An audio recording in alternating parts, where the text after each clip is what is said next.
Hi, my name is Karen, and growing up I was raised Buddhist, but believed in God outside of Buddhism. My mother wanted me to be open to other religions, so we visited other churches, and I even attended catechism school for one summer. And although I believed in God, I still didn't understand the Jesus connection. And as I grew older, I wasn't very religious. Hi, my name is Dave. I didn't grow up in a religious family, but I did believe in God. I was a seeker for many years, but couldn't fully commit myself to Him. In truth, we had 2 boys and a baby girl on the way. Things were going great in our lives, and we really didn't need to rely on God. Then, in August of 2002, our world changed. Our son, 2.5-year-old Tyler, was diagnosed with neuroblastoma cancer. He had a tumor in his abdomen, and the cancer had spread throughout his body to his bone marrow. The doctors gave him less than 30% chance of survival. After Tyler completed 4 rounds of chemo, the surgeon then told us that there'd be 95% odds that Tyler would lose one of his kidneys when they tried to remove his tumor. And that really concerned us because we felt that he needed both of his kidneys in order to handle the additional chemotherapy and 3 stem cell transplants that were to follow. So on the drive to the hospital, I asked God, show me a cross if this Christianity thing is for real and if you want me to become a Christian. Well, I opened my eyes and of course everything looked like a cross because I was looking for it. So I told God, you gotta make the cross really obvious. Well, of course nothing happened and I forgot about my request. And so while Tyler was in surgery, I was praying in the waiting room, and I looked up, and there in the sky was a giant, perfect cross. And stunned and somewhat skeptical, I elbowed Dave and I asked him what he saw. And he confirmed it, and just a sense of calm overcame me. And I somehow knew that Tyler's kidney had been miraculously saved. God was telling me to embrace Christianity.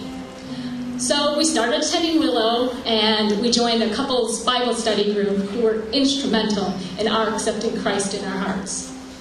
And through the ups and downs of Tyler's treatments, we turned to Jesus for comfort and strength. And we saw several miracles throughout Tyler's battle.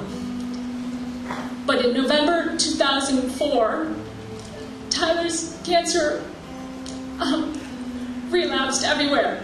And the doctors told us that he didn't have a lot of time left. He had very little time left, and he probably wouldn't make it to Christmas. And I just pleaded with God to let Tyler make it to his 5th birthday, which is 4 long months away. And then that Sunday, this church, at the 11 o'clock child dedication service, prayed for Tyler. And what you don't know is that the next day, Tyler's pain miraculously disappeared. And I could visibly see improvements in his eye. And the doctors said that the tumor in his eye had strangely disappeared, but the cancer in other areas remained the same. And I think that was just God's way of granting my extension, but letting us know He had other plans for Tyler. And so amazingly, Tyler did celebrate his 5th birthday that February. But in April of 2005, he went to be with the Lord in heaven. And God showed us many times that He was with us during Tyler's treatments. And although we were trying to save Tyler from cancer, Tyler ended up saving our family instead by bringing us to Christ.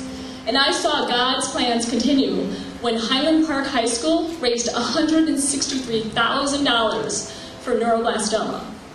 And then Tyler's friends created a preschool playground in his name. God's plans are greater than our own. And God blessed our family with our 4th child when I was almost 43 years old. God's plans are great, and Jesus continues to give us comfort and strength. Dave and I wanted to be baptized together to publicly express our love and commitment to Jesus. And we were thrilled when our oldest son, Ryan, wanted to be baptized as well. So the 3 of us got baptized together last summer. And as we looked out at the crowd when we were being baptized, it just meant so much to us that our Bible study group family and friends were there to support us and witness it. And I gotta say, it was one of the most joyous days of my life.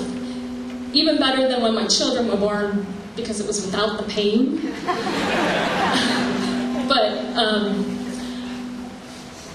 I felt renewed in my commitment to Jesus, in my marriage, in my family, everything.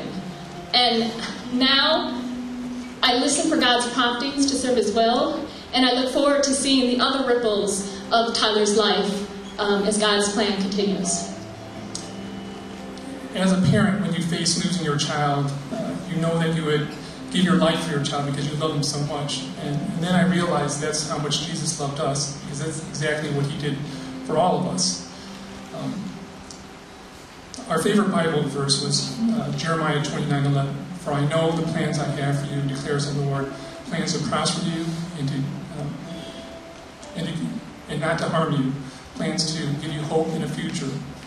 And while Tyler's life here on earth was only for 5 years, we know that God's plans are from an eternal perspective, and that we'll all be together again one day. Tyler was a gift to us from God, and I know that having gone through this with Karen, this was the only way that both of us would have come to Christ together. Today, my faith in Him is as strong as ever. I want to be baptized, to be obedient to Him, and to trust in Him wherever He may lead us. Hi, my name is Ryan. I was 4 years old when my younger brother Tyler was diagnosed with neuroblastoma cancer. I didn't really understand it then, but I remember we went to the hospital a lot. We also started to go to Willow, where I learned about Jesus, but I didn't think about it too much. Tyler passed away when I was 7. As I grew older and matured, I became more serious about God, and I prayed more frequently. I now pray several times a day, when I'm scared, when I'm grateful, when I need help, and before I eat and sleep. I am no longer afraid of dying, because I know that I will see Tyler once again in heaven. I learned not to lose faith in God when He didn't answer my prayer to cure Tyler of this cancer. God always has a greater plan and purpose for that person, even after they die. For example, when my brother died, it greatly impacted my life. Tyler's death brought me closer to God, shaped me to be the person I am today, and made it my lifelong goal to find the cure for neuroblastoma cancer. If it weren't for my brother Tyler, I wouldn't be standing here as a Christian today. Now, to me, baptism meant a lifelong promise to follow Christ and to do what Jesus would do. I wanted to proclaim to everyone that I was a Christ follower. After getting baptized and emerging from the water, I felt pure joy and I felt cleansed. I want people who are close to me to know Jesus so that they can go to heaven too.